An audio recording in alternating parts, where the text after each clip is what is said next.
Hello everyone, I'm Karen Bevilagua. And I'm Valentina Roca. And we are Radic Forensics. And today we will be talking about blood spatter stringing and HemoSpat.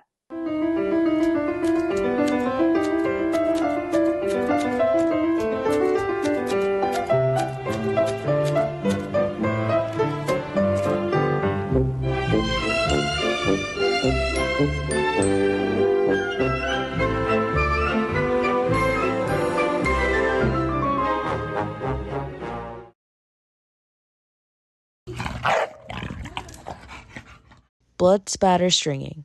The materials that we will need are a bloodstain pattern, Different color strings, a protractor, push pins, a ruler or a tape measure, and a scientific calculator.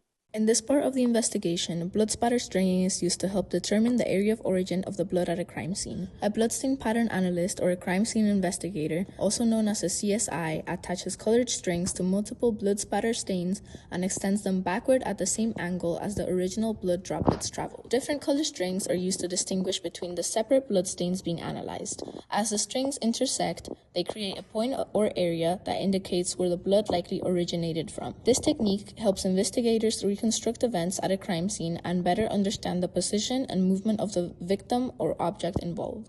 This helps to find where the bloodshed started and to reconstruct the trajectories. Stringing is being replaced with a more modern technology. In particular, there is a computer program called HemoSpat which can calculate the 3D area of the origin, the location and posture of a person from 2D images of bloodstains and impact patterns. This program creates a more accurate reconstruction. Here, you can see the result of localizing all the stains and intercepting them to see the place of origin. Here, you can see where the blood droplet landed and the measurements of elongation used to determine the angle it was dropped from.